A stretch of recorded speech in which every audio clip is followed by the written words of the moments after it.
بسم اللہ الرحمن الرحیم قد خلت من قبلکم سنن فسیروا فی الارض فانظروا کیف کان عاقبۃ المکذبین ھذا بیان للناس وَهُدًى وَمَوْعِظَةٌ لِّلْمُتَّقِينَ وَلَا تَحْزَنُوا وَأَنْتُمُ الْأَعْلَوْنَ إِن كُنتُم مُّؤْمِنِينَ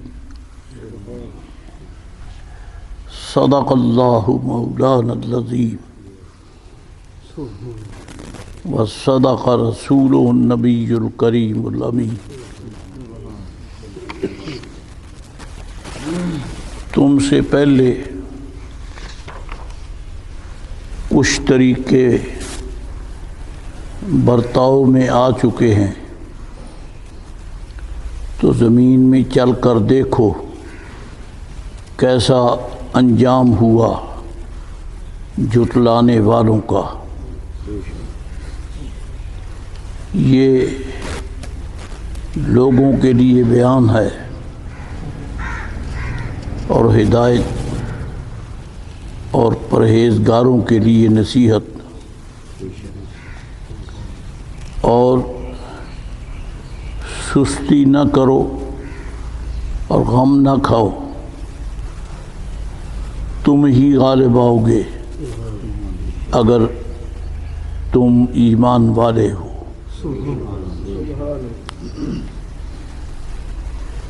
یہ ان آیات بینات کا لفظی ترجمہ ہے۔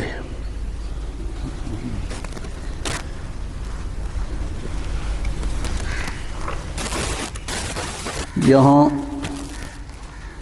رب ذوالجلال نے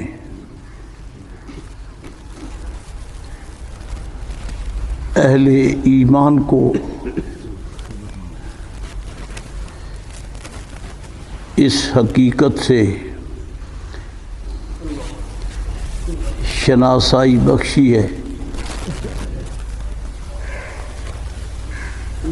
کہ وہ شکر ادا کریں کہ ماضی میں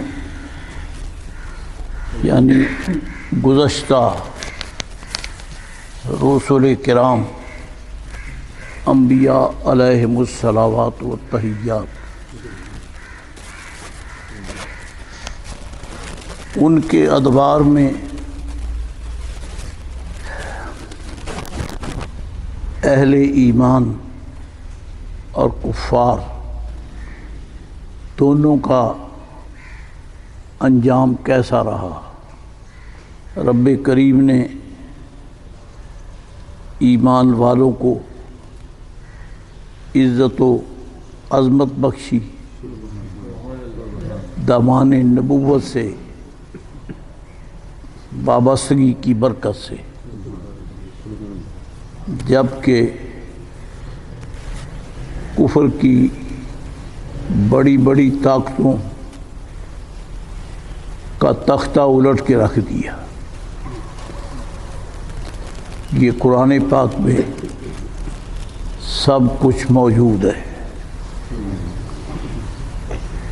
کہ بڑے بڑے ظالم بادشاہ پیوند خاک کر دیے رب کریم نے جب انہوں نے متعلقہ رسول علیہ السلام کی نافرمانی کی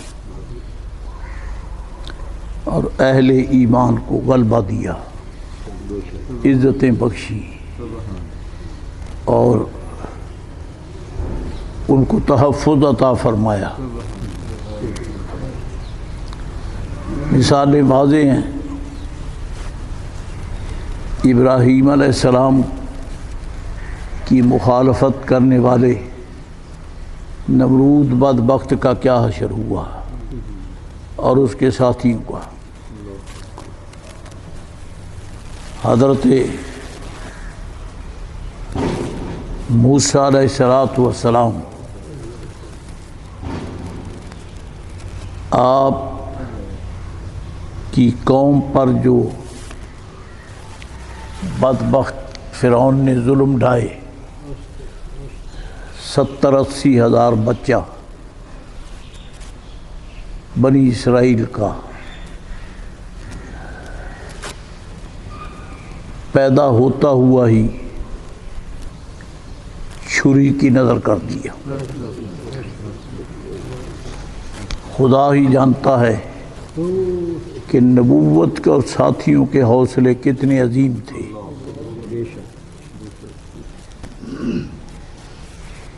اور پھر دنیا نے یہ بھی دیکھا کہ رب کریم نے انہی مظلوموں کو ظالم پر غالب کر دیا۔ فرعون کا نام رہا نہ نشان، بنی اسرائیل آج بھی ہیں، فرعون کا نام و نشان بھی نہیں ہے۔ اور بنی اسرائیل سے مراد یہاں یہودی نہیں ہے،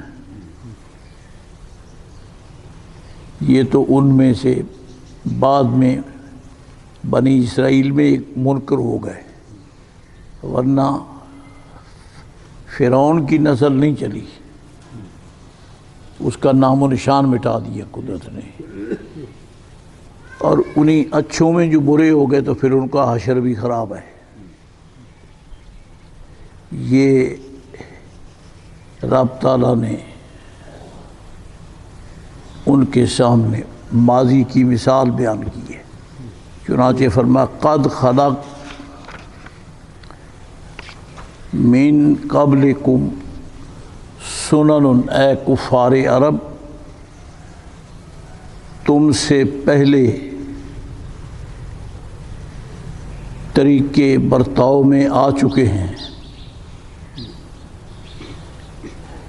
ذرا زمین میں چل پھر کے دیکھو، کیونکہ سرزمین عرب کے لوگوں کی کاروباری تجارتی انداز میں ان کو سفر درپیش ہوتے تھے، اور دوران سفر ان کو یہ تنبیہ کی گئی کہ ذرا ان علاقوں سے گزر کر دیکھو جہاں تم جیسے بڑے بڑے موذی کفار آباد تھے، اور انہوں نے اپنے نبیوں علیہ السلام کی مخالفت کی، تو ان کا کیا حشر ہوا۔ اپنے حشر کو بھی پیش نظر رکھو، وہ اگر نبیوں کے مخالف تھے، تم سید الانبیاء کے مخالف، تمہارا حشر تو ان سے بھی زیادہ خراب ہوگا۔ فسیروا فی الارض، اللہ کریم فرماتے چل پھر کر دیکھو زمین میں، کیف کان عاقبۃ المکذبین، رسول کرام علیہ السلام کو جھٹلانے والوں کا انجام کیا ہوا، رسولوں علیہ السلام کے منکرین کا حشر کیا ہوا۔ چل پھر کر دیکھو، معلوم ہوتا ہے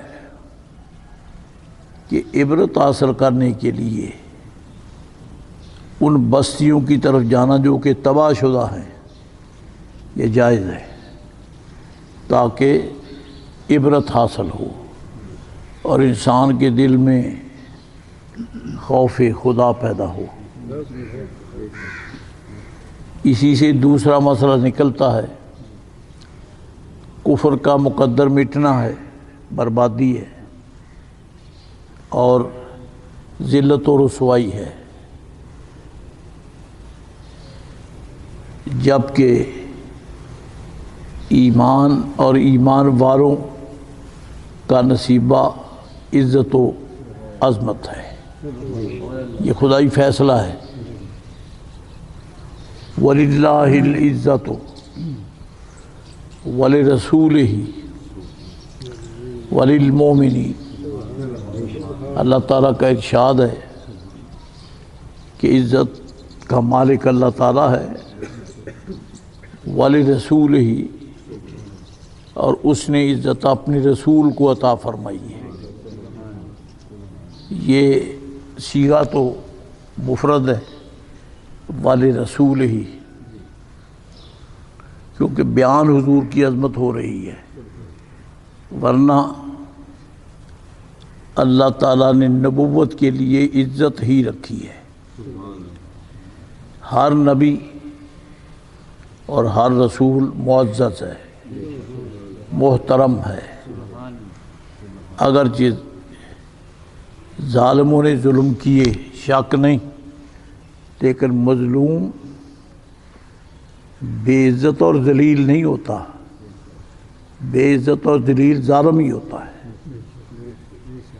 ظلم برداشت کرنے والے حق کی خاطر وہ قرب الہی میں پہنچتے ہیں، انہیں شہادت کا مرتبہ نصیب ہوتا ہے، اور انہیں اللہ تعالیٰ ایسی عظمت دیتا ہے کہ قیامت تک ان کے عظمت کے خطبے پڑھے جاتے ہیں۔ یہ قرآن پاک کی تاریخ ہے، جبکہ کفار کی مقدر میں ذلت ہے، غالب آنا ظلم کے ساتھ یہ عزت نہیں ہے۔ مسافر راہ چل رہا ہے اور کتا اس کی پنڈلی نوچ لیتا ہے تو یہ کتے کی جبلت اور فطرت ہے، وہ معزز محترم تو نہیں ٹھہرتا۔ ہمدردیاں اسی کے لیے ہوتی ہیں جسے کتے نے کاٹا ہے۔ خدائے بزرگ و برتر بلا تشبیہ مددگار ایمان والوں کا ہے، اور کبھی کبھی کفار بھی ظلم و جبر کی وجہ سے غالب آتے ہیں، لیکن رب کریم کی حکمت ہوتی ہے کہ وہ اللہ والوں کا صبر بعد والوں کے سامنے ظاہر کرتا ہے کہ حق کی خاطر صبر کرنا یہ رب کریم کی بارگاہ کے قرب کا ذریعہ ہے، کیونکہ صبر بھی اہل اللہ کی صفت ہے۔ صبر کا انجام بڑا عظیم ہے، صبر ایسا عظیم ہے کہ باقی اہل ایمان، محسنین، صالحین اور مجاہدین، ان کو بھی اجر ہے، اجر عظیم ہے، لیکن صابرین کے لیے خصوصی ہے۔ انما یوفی الصابرون اجرہم بغیر حساب، اللہ تعالیٰ صبر کرنے والوں کو حساب کے بغیر اجر دیتا ہے۔ چنانچہ نبی رحمت علیہ السلام نے فرمایا کہ الصوم لی وانا اجزی بہ، روزہ رکھنا یہ بھی صبر ہے۔ روزے کی وجہ سے انسان انتہائی ضرورت کے باوجود اپنی ضرورتوں پہ للچاتا نہیں ہے، پیاس کی شدت ہے، بھوک کا دباؤ ہے، کاروبار کا تسلسل ہے، لیکن ایسے میں مسلمان صبر کرتا ہے اور اللہ تعالیٰ کی رضا حاصل کرتا ہے۔ تو سرکار نے فرمایا کہ رب کریم کا ارشاد ہے کہ روزہ میرے لیے ہے، کیونکہ نہ کھانا اور نہ پینا یہ میری شان ہے، اللہ تعالیٰ کھانے پینے کا محتاج نہیں ہے، اور اس نے اپنی اس شان کا مظہر فرشتوں کو بنایا ہے، ملائکہ کو کھانے پینے کی طلب نہیں ہے، ان کی جبلت میں داخل نہیں، لیکن رب تعالیٰ فرماتا ہے الصوم لی، میں نے اپنے لیے تمہیں روزہ رکھنے کا حکم دیا ہے تاکہ تم کھانے پینے ضروریات کے محتاج ہونے کے باوجود جب روزہ رکھتے ہو تو تم میں فرشتوں کی خصلت پیدا ہو جاتی ہے۔ یہ صبر ہے، صبر عن الشیء، صبر فی الشیء، صبر للشیء، روزے میں ساری کی ساری صفات ہیں۔ اور جب یہ میرے لیے ہے، علماء فرماتے ہیں کہ اس میں یہ راز ہے، نماز پڑھتے ہوئے تو انسان کو ہر کوئی دیکھتا ہے، سفر حج پہ جاتے ہوئے بھی دیکھتا ہے، نیکیاں کرتے ہوئے بھی دیکھتا ہے، لیکن روزہ ایسی نیکی ہے یہ کسی کو نظر نہیں آتی، یہ خدا اور بندے کا ہی راز ہے۔ اس لیے فرمایا کہ روزہ تو میرے لیے ہے، کسی کو کیا معلوم کہ اس کا روزہ ہے یا نہیں، یا میں جانتا ہوں، میں دیکھ رہا ہوں کہ میرے بندے نے میرے حکم کی تعمیل نے میں جس کی ضرورت ہے سب کچھ چھوڑ دیا ہے، تو پھر انا عاجزی بہی، اس کا صلہ بھی میں ہی دیتا ہوں۔ فرشتے باقی اعمال کا اجر لکھتے ہیں،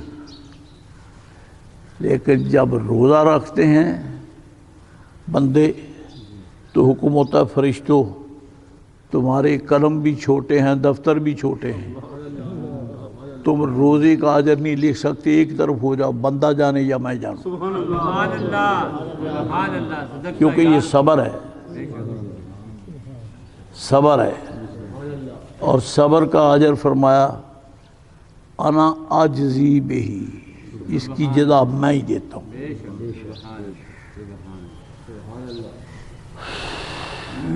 اور صوفیاء نے ایک اور بڑی راز کی بات کی ہے، انہوں نے اس کا ضبط یوں کیا ہے، عام طور پہ تو یہی حدیث صحیح حدیث شریف ہے، بخاری شریف مسلم میں ہے، مشکات شریف نے صحاح سے استفادہ کرتے ہوئے بیان کی ہے کہ انا عاجزی بہی، میں اس کی جزا دیتا ہوں، لیکن مفسرین نے یہ بھی فرمایا کہ اس کا ضبط یوں بھی ہے انا اجزا بہی، انا اجزا بہی، اس کا معنی یہ بنتا ہے کہ جب اللہ جزا دیتا ہے تو عمل کرنے والوں کو جنت دیتا ہے، جنت کی نعمتیں دیتا ہے جب اللہ تعالیٰ جزا دیتا ہے، اور جب اجزا بھی پڑھا جائے تو پھر اس کا معنی یہ ہوتا ہے کہ اللہ تعالیٰ نری جنت نہیں دیتا بلکہ خود ملتا ہے۔ انا اجزا بھی کا معنی یہ ہے کہ تیرے روزے کی جزا میں بنتا ہوں۔ تو اگر یہ توجہ ہے تو یہ بہت بڑا اعزاز ہے، بہت بڑا اعزاز ہے، اور صبر کرنے والے اکثر شہید ہوتے ہیں۔ غزوہ احد میں حضور کے غلاموں کو شہادت نصیب ہوئی، مختلف غزوات میں بڑے بڑے عظیم صحابہ کرام شہید ہوئے۔ مسیلمہ کذاب ملعون کے مقابلہ میں کم از کم 700 حافظ صحابہ کرام شہید ہوئے، دیگر کے علاوہ، اس کے علاوہ اور بھی صحابہ کرام، لیکن 700 سے زیادہ تو حافظ القرآن صحابہ کرام تھے، جنہوں نے دم خم سے ختم نبوت کا پہرا دیا، اور اس لٹیرے کو کتے کی موت مارا اور ایک روایت کے مطابق مشہور تو یہی ہے کہ مسیلمہ کذاب کو حضرت وحشی ابن حرب رضی اللہ تعالی عنہ نے جہنم رسید کیا، شک نہیں، لیکن ان کے ساتھ ایک اور بھی صحابی شامل تھے، اور وہ نبی پاک علیہ السلام کی صحابیہ ام عمارہ کے صاحبزادے ہیں، جن کا بیٹا بھی پہلے شہید ہو چکا ہے، شوہر بھی شہید ہو چکا ہے، اب یہ بیٹا بھی پیش کر دیا۔ فرمایا بیٹے اب کوشش یہ کرو کہ اس کتے کو تم قتل کرو، حضور کے گستاخ اور ختم نبوت کے منکر کو، اور خود بھی گارنی بیٹھی ہے میدان جنگ میں، حدیقۃ الموت میں اپنے بیٹے کے ساتھ موجود ہے۔ وہ کوئی عورتیں ہیں، ان کی عورت تو ہیں وہ، لیکن مردوں کی جوانیاں اور مرد بھی ان پہ قربان ہے، پردہ بھی قائم ہے، رخ بھی چھپا ہوا ہے، نہیں معلوم کہ یہ مرد ہے یا عورت ہے، لیکن حضور کی عزت و ناموس کی چوکی دار ہے جی۔ تو اللہ تعالیٰ ارشاد فرماتا ہے فَسِيرُوا فِي الْأَرْضِ فَانظُرُوا كَيْفَ كَانَ عَاقِبَةُ الْمُكَذِّبِينَ، اے کافرو چل پھر کر دیکھو کہ حضور انبیاء علیہ السلام کے جھٹلانے والوں کا انجام کیا ہوا، جس سے پتہ چلا کہ کافروں کی جڑی بستیاں دیکھنے کو عبرت لیے جانا یہ خدا کا حکم ہے۔ آج کل سیر و سیاحت کا دور ہے، لوگ سیر کے لیے آتے ہیں، عبرت کے لیے نہیں۔ یہ آپ کے قریب چیچا وطنی سے آگے یہ شہر ہے ہڑپا، اجڑا ہوا، برباد، اب تو نئی عمارات ہو گئی ہوگی۔ فقیر حقیر تو آباد بستی میں جاتا رہا آباد کرنے کے لیے ہڑپا کی اس شکل، لیکن وہاں وہ کھنڈرات بھی ہیں جس کو محض لوگ تماشائی کے طور پہ دیکھنے کے لیے جاتے ہیں، عبرت کے لیے نہیں۔ تو یہاں رب نے فرمایا فَسِيرُوا فِي الْأَرْضِ، زمین میں سفر کرو، او کافرو جو دیکھو کہ جب انہوں نے میرے رسول کرام کی مخالفت کی تو ان کے غلاموں نے گرچہ کمزور تھے ان کا کیسے مقابلہ کیا اور کافروں کا انجام کیا ہوا۔ وہ کمزور مسلمان کچھ نہیں کر سکتے تھے، میں نے ان کی پشت مضبوط کی اور ان کی مدد کی اور انہوں نے دین اسلام کا جھنڈا بلند کیا۔ سبحان اللہ، سبحان اللہ، یا رسول اللہ۔ ھذا بیان للناس، میں یہ تعریف جو بیان فرما رہا ہوں یہ لوگوں کے لیے بیان کرتا ہوں تاکہ انہیں ماضی، ان کے سامنے ماضی کا آئینہ رکھا جائے، وَہُدیٰ، اور ان کو ہدایت دی جائے، وَمَوْعِظَةٌ لِّلْمُتَّقِينَ، اور یہ پرہیزگاروں کے لیے اللہ تعالیٰ کی طرف سے بہت بڑی نصیحت ہے۔ ایک اور مسئلہ معلوم ہوا کہ تاریخ اسلام کا مطالعہ کرنا رب کریم کو پسند ہے، یہ فرمایا نہیں، یہ لوگوں کے لیے بیان ہے۔ تاریخ اسلام اللہ تعالیٰ خود بیان فرماتا ہے، موسیٰ علیہ السلام کی تاریخ اسلام ہے، ابراہیم علیہ السلام کی تاریخ اسلام ہے۔ انہوں نے جو فرمایا کہ اسلمت للہ رب العالمین، رب کریم نے قرآن شریف میں فرمایا کہ جو ابراہیم علیہ السلام نے میرے ساتھ وعدہ کیا تھا وہ کر کے دکھایا۔ اسلمت لرب العالمین کہا اور بیٹے نے بھی وعدہ کیا، بیٹے نے بھی، اسماعیل علیہ السلام نے بھی وعدہ کیا، ستجدنی انشاءاللہ من الصابرین، کہ بابا جان آپ کو میری قربانی کا جو رب کریم نے حکم دیا ہے کر گزرے، انشاءاللہ آپ مجھے صبر کرنے والا پائیں گے۔ سبحان اللہ، سبحان اللہ، صدقت یا رسول یہ حضرت اسماعیل علیہ السلام نے بارگاہ ابراہیم علیہ السلام میں اپنی اندیا اور اپنا ذوق اور جذبہ پیش کیا کہ میں رب ذوالجلال کی طرف سے آپ پر وارد ہونے والی ذمہ داری میں آپ کو نیچا نہیں ہونے دوں گا۔ اگر اس کا حکم ہے کہ میرے حلق پہ چھری پھیریں تو افعل ما تؤمر، آپ کر گزرے جو آپ پر۔ باپ ہو تو ایسا ہو، بیٹا ہو تو ایسا ہو، کر گزرے آپ۔ تو پھر کیا ابراہیم علیہ السلام نے ایسا کیا؟ میں آپ سے نہیں پوچھتا، قرآن شریف سے پوچھتا ہوں۔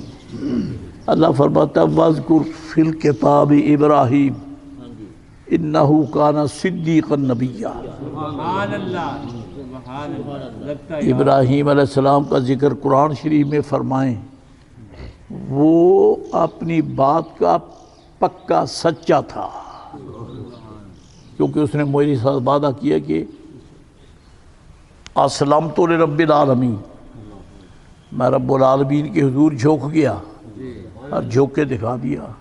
اللہ فرماتا ہے وہ سچا ہے، جو اس نے میرے ساتھ وعدہ کیا وہی سچ کر کے دکھایا، کیونکہ نبی جو ٹھہرا نبی ہوتا ہی سچا ہے۔ یہ تو باپ ہے، اور بیٹا فرمایا وَاذْكُرْ فِي الْكِتَابِ اسماعیل، کتاب میں اسماعیل علیہ السلام کا بھی ذکر کرو، اِنَّهُ كَانَ صَادِقَ الْوَعْدِ، سبحان اللہ، سبحان اللہ، بیٹا وعدے کا سچا تھا، بے شک، بابا جان سے جو وعدہ کیا وہ کر کے دکھایا۔ بے شک، سبحان اللہ، افعل ما تؤمر ستجدنی انشاءاللہ من الصابرین۔ آپ جو اچھا قرآن شریف کے لفظ یہ ہیں کہ جو آپ کو حکم ہے وہ کریں، صرف یہ نہیں فرما کہ چلیے مجھے ذبح کر دیں، نہیں، اس کے علاوہ بھی اگر مجھ پر کسی آزمائش کا حکم ہو تو بلا تکلف کر گزرے، میرے ٹکڑے ٹکڑے کرنے کا حکم ہو تو وہ بھی کر گزرے۔ آپ کا بیٹا آپ کو خدا کے حضور شرمسار نہیں ہونے دے گا۔ سبحان اللہ، سبحان اللہ، صدقت یا رسول تو یہ کیا بیان ہے؟ بیان للناس وہدی وموعظۃ للمتقین۔ پتہ چلا اللہ والوں کے آستانے پر جا کر زیارت کرنا یہ بھی خدا کا حکم ہے۔ ہدایت تبھی ملے گی نا، کافروں کے ہاں گیا تو ہدایت نہیں ملتی، اللہ والوں کے ہاں۔ چنانچہ دیکھ لیں اہل اللہ کے آستانے آباد ہیں، کافر بھی مٹ چکے، ان کا کفر بھی مٹ چکا، اہل اللہ کے آستانے بھی آباد ہیں، ان کی عظمتوں کا چرچا ہے، اور یہ سب ایمان والوں متقی پرہیزگاروں کے لیے اللہ تعالیٰ کی طرف سے نصیحت ہے سبحان اللہ، کہ صبر کرنے والے دیکھنے ہو تو یہ دیکھو اے ایمان والوں نے کتنی آزمائشیں برداشت کی ہیں، لہذا اگر آج تمہیں رسول پاک علیہ السلام کے ناموس پر اپنے آپ کو پیش کرنا پڑے تو پیچھے نہیں ہٹنا، یہ قرآن پاک نے کھول کھول کے تمہارے سامنے بیان کر دیا ہے۔ یہ ایمان والوں کے لیے رہنمائی ہے۔ کافروں کے اجڑے دیار کو دیکھو، عبرت آئے، اور اہل ایمان کے اولیاء کے، صلحاء کے، شہداء کے آستانوں پہ جا کے دیکھو، تمہیں پتہ چلے اللہ والوں کا مقام کتنا بلند ہے۔ سبحان اللہ۔ اللہ والوں کی زیارت کے لیے جانا یہ بہت بڑی سعادت ہے۔ ایک بزرگ گزرے ہیں جن کا ذکر خیر شیخ محقق نے کیا ہے۔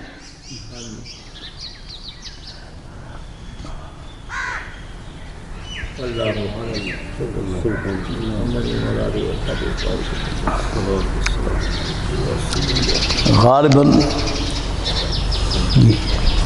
یہ بصرہ کے علاقے کا واقعہ ہے۔ بارش نہیں ہوئی، استسقاء کی دعا مانگی گئی۔ استسقاء کا معنی ہوتا ہے بارش کی دعا کرنا کہ اللہ تعالیٰ باران رحمت عطا فرمائے۔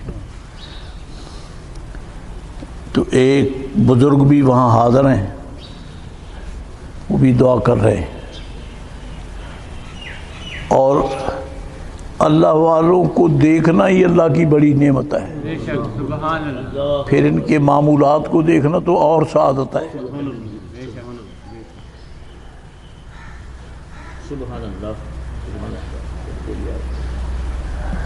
چنانچہ حضرت طاؤوس یمانی ان کا ذکر خیر امام شرانی رحمۃ اللہ تعالی علیہ نے اپنی کتاب میں کیا ہے۔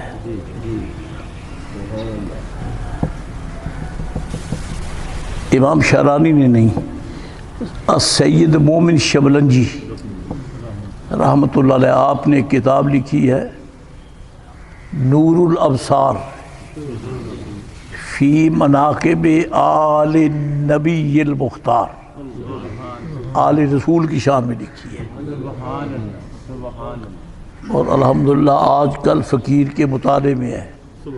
محرم شریف میں زیارت کرتا ہوں اہل بیت کی شان پڑھنے کے لیے۔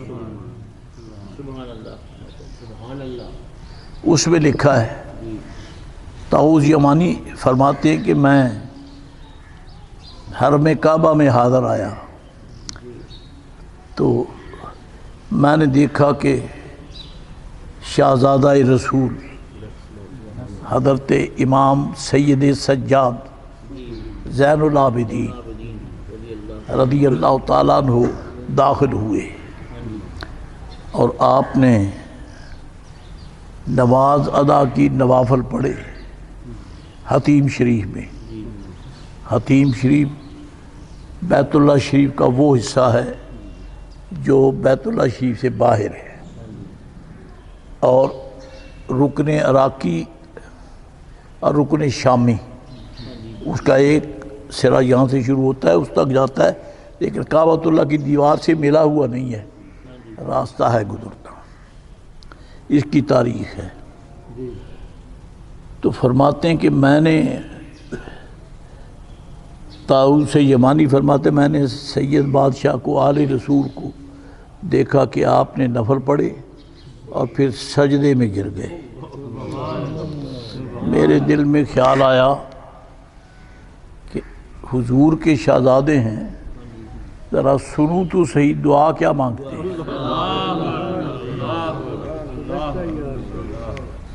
کیونکہ اللہ والوں کی دعا کے الفاظ مقبول منظور ہوتے ہیں۔ اللہ اکبر۔ فقیر کے پاس کتاب ہے، ترجمہ کے لیے دوستوں نے پیش کی، اور اللہ کے فضل و کرم سے اس کا ترجمہ مکمل ہوا۔ جواہر غیبی 2 صدیاں پہلے کا بزرگ ہے سید مظفر علی شاہ رحمۃ اللہ علیہ، جنہوں نے یہ لکھی ہے، فارسی میں ہے۔ اس میں آپ نے یہ ذکر کیا ہے اللہ والوں کو دیکھنا، ان کی زیارت کرنا، اور ان کے معمولات شریفہ کی زیارت کر کے اپنے آپ کو سنوارنا۔ یہ بھی بڑی اہمیت کا حامل ہے۔ صحیح بات، بے شک، سبحان اللہ۔ تو طاؤس یمانی فرماتے ہیں کہ میں حضرت امام زین العابدین کے پیچھے جا بیٹھا، آپ سجدے میں دعا کر رہے، وہ دعائیہ کلمات سبحان اللہ، الہی عبیدوں کا بے فنائے کا و مسکینوں کا بے فنائے کا و سائلوں کا بے فنائے کا و فقیروں کا بے فنائے کا۔ بس یہی دہرائے جاتے ہیں، آنکھیں برس رہی ہیں، سجدے میں پڑے ہیں۔ معنی یہ ہے یا اللہ تیرا عاجز بندہ تیرے دربار میں پڑا ہے۔ فنا کہتے ہیں گھر کے سین کو، چونکہ وہ بیت اللہ شریف سے باہر ہے اس لیے اس کو بے فنا، وہ فنا نہیں جو بقا کے مقابلے میں ہے، یہ فنا حمزہ کے بغیر ہے، یا اس میں اس کا معنی ہے سین۔ الہی عبیدوں کا بے فنائی کا، یا اللہ تیرا عاجز بندہ، عبدوں کا نہیں عبیدوں کا، یہ اس میں تصغیر ہے۔ عبد بمانے بندہ، عبید بمانے بندہ عاجز۔ الہی عبیدوں کا بے فنائی کا، اے میرے اللہ تیرا عاجز بندہ تیرے گھر کے سین میں حاضر ہے۔ مسکینوں کا بے فنائی کا، مسکین تیرے دربار میں حاضر ہے۔ سائلوں کا بے فنائی کا، تیرا منگتا تیرے دربار میں حاضر ہے۔ فقیروں کا بے فنائی کا، تیرا فقیر تیرے دربار میں حاضر ہے۔ یہی پڑھے جاتے، مانگتے کچھ نہیں، کہنے کی کیا ضرورت ہے، جس سے مانگتے ہیں وہ جانتا۔ طاؤس یمانی فرماتے ہیں کہ میں نے وہ، حالانکہ طاؤس یمانی اتنا عظیم بزرگ ہے، اتنا عظیم شیخ ہے کہ حشام ابن عبد الملک کو آپ نے یوں کھینچا جیسے کہ کسی کتے کو ٹانگ سے پکڑ کے کھینچتے ہیں۔ اس نے کچھ آپ پہ سوالات کیے، آپ نے جواب آدھی اس کو لاجواب کر دیا، فرمایا آئندہ کے لیے مجھے تجھے بلانے کی جرات نہ کرنا، میں تیرے پاس نہیں آنا چاہتا۔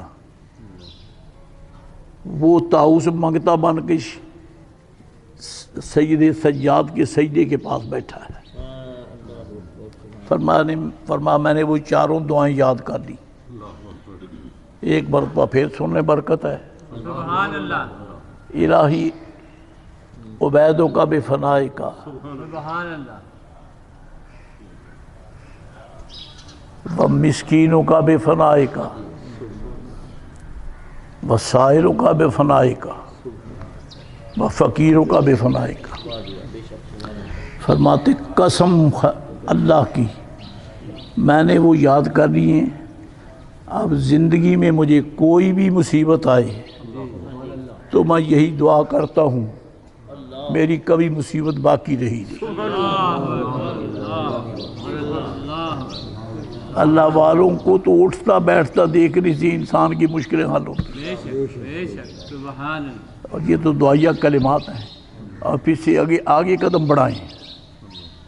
شہزادے کی دعا میں یہ اثر ہے تو جد امجد کی دعا کا کیا حال ہو۔ سبحان اللہ، سبحان اللہ، اس واسطے اگر حدیث پاک میں موجود دعاؤں کے الفاظ یاد ہوں تو سبحان اللہ، اور پھر وہ دعائیں جو رب نے اپنے نبیوں رسولوں کی دعائیں قرآن پاک میں بیان کی ہیں۔ سبحان اللہ، ماشاءاللہ، رب العالمین۔ تو استسقاء کی نماز ہو رہی ہے، بزرگوار دعا کر رہے، الہی بے حرمتی این دو چشم من بارہ بفرست، یا اللہ میری ان دو آنکھوں کا صدقہ بارش بھیج دے۔ بس آپ نے دعا کی، بارش کے چھلکتے بادل آ گئے، بارش کھل کے برسی۔ ایک اللہ کا بندہ قریب ہی کھڑا تھا، دعا ہوئی، چلے گئے، حضرت بھی اپنے گھر چلے گئے، وہ پیچھے چلے گئے۔ دستک دے کے حضرت کو، حضور ایک بات ہے، میں سوالی ہوں، وَأَمَّا السَّائِلَ فَلَا تَنْهَرْ، قرآن پاک کا حکم ہے کہ سوالی کو جھڑکا نہ جائے۔ میں یہ پوچھتا ہوں، باقی دنیا تو دعائی دے رہی تھی، یا اللہ رحم فرما مسکینوں پر، اللہ رحم کر اپنی مخلوق پر، رو دو کے دعائیں مانگ دی۔ آپ نے انوکھی دعا مانگی ہے، یا اللہ میری دو آنکھوں کا صدقہ بارش دے۔ محترم دعائیں آنکھیں تو سب کی ہیں، آپ کی دعا آپ کی آنکھوں میں کیا ہے؟ یہ کون سی ہیں؟ فرمایا بیٹے بئیں دو چشم من باج زید را دیدام، میں نے اپنی ان دو آنکھوں سے باجزید بستامی کی زیارت کی ہے۔ معلوم ہوتا ہے کہ اللہ والوں کے زیارت کے لمحات کا وسیلہ پیش کیا جائے تو رب مان لیتا ہے۔ آپ کہہ سکتے ہیں مولا میں بغداد شریف حاضر ہوا، والی بغداد کے آستان کرم پر، ان گزرے لمحات کا صدقہ مجھ پہ رحمت کر دے۔ اور پھر سے اگلا قدم مدینہ علیہ کا ہے، یا اللہ ان ساعات کریمہ کا صدقہ جب میں در سرکار پہ مواجہ اقدس میں حاضر ہو کر سلام پڑھ رہا تھا، ان لمحات کا صدقہ کرم فرما۔ قبول ہوتے ہیں، اللہ رحمت فرماتا ہے۔ اسی لیے فرمایا ھذا بیان للناس وہدی وموعظۃ للمتقین، یہ جو کچھ بیان ہو رہا ہے یہ تمہارے لیے ہدایت بھی ہے، حقائق کا بیان بھی ہے، پرہیزگاروں کے لیے نصیحت بھی ہے۔ ذرا ان کے پاس جایا کرو، حاضری دیا کرو، اہل اللہ کے آستانے پہ جانا، ان کے مزارات پر انوار سے فیض و برکات حاصل کرنا۔ دیکھ لیں آپ جا کر رونق لگی ہے ایمان کی کہ نہیں لگی ہے؟ رونقیں لگی ہوئی ہیں، قرآن پاک کی تلاوت ہو رہی ہے، ذکر خیر ہوا ہے، اور فقیر کے لیے وہ لمحہ بھی قیمتی ہے۔ قصور کی طرف سے تقریر کر کے الحمدللہ رات کو میں واپس آیا، راستے میں فرید پاک کا آستانہ، چاہا چلو خیر مانگ لیں، میں حاضر ہوا، بالکل ہو کا عالم ہے۔ مسجد شریف میں ایک بزرگوار بیٹھے ہیں، مسجد پاک میں، رخ اس کا فرید پاک کے آستانے کو ہے، اور ذکر کر رہا ہے، ذکر بالجار، اللہ ہو اللہ ہو اللہ ہو، پورا آستانہ گونج رہا ہے۔ جن کی راتوں کے منگتوں کی زبانوں پر اس ایسی شب میں ذکر الہی کی رونقیں ہیں، ان کے قلوب کیسے ہیں، اور جن کے منگتوں کے قلوب ایسے ہیں، وہ فرید کیسا ہے۔ اللہ والوں کے آستانے پہ جانا بالکل باعث برکت ہوتا ہے۔ اسی لیے اللہ کریم نے فرمایا سیرو فی الارض، چل پھر کر دیکھو، اللہ والوں کے آستانے پہ جاؤ، آوارگی کے لیے نہیں، خیر لینے کے لیے، برکات لینے کے لیے۔ اچھا میں ایک اشارہ کر کے اجازت چاہوں گا، خانہ کعبہ کے حج کا اعلان تو ابراہیم علیہ السلام نے کیا، کیونکہ اللہ کریم نے فرمایا نادِ فی الناس بالحج، کہ لوگوں کو حج کا اعلان کر دے کہ لوگ مدینہ شریف کی طرف آگے کیوں جا رہے ہیں؟ ابراہیم علیہ السلام نے تو خانہ کعبہ کے لیے بلایا ہے، اور جو بھی جاتا ہے وہ مدینہ شریف دیکھے بغیر مڑتا ہی نہیں۔ مدینہ شریف کیوں جاتا ہے؟ ادھر جانا کسی نے کہا ہے؟ تو یہ قرآنی حقائق ہیں جن کو دیکھنا پڑتا ہے۔ سبحان اللہ، ذمہ داری سے کہتا ہوں کہ خانہ کعبہ میں آؤ، خلیل جلیل نے بلایا ہے۔ بے شک بے شک، مدینہ طیبہ میں آؤ، رب جلیل نے بلایا ہے، سبحان اللہ سبحان اللہ سبحان اللہ، کیونکہ فرماتا ہے جاؤ کا، یہ قرآن شریف ہے، جاؤ کا محبوب یہ مجھ سے معافی مانگنے کے لیے ہے تو تیرے دروازے پر ہے۔ سبحان اللہ، اہل اللہ کے ہاں جانا بہت بڑی سعادت ہے، اللہ نصیب فرمائے۔ اللہ کے ساتھ صلوات اللہ تعالی وسلام علیہ وعلی آلہ وصحبہ اجمعین۔ آمین۔ سبحان اللہ۔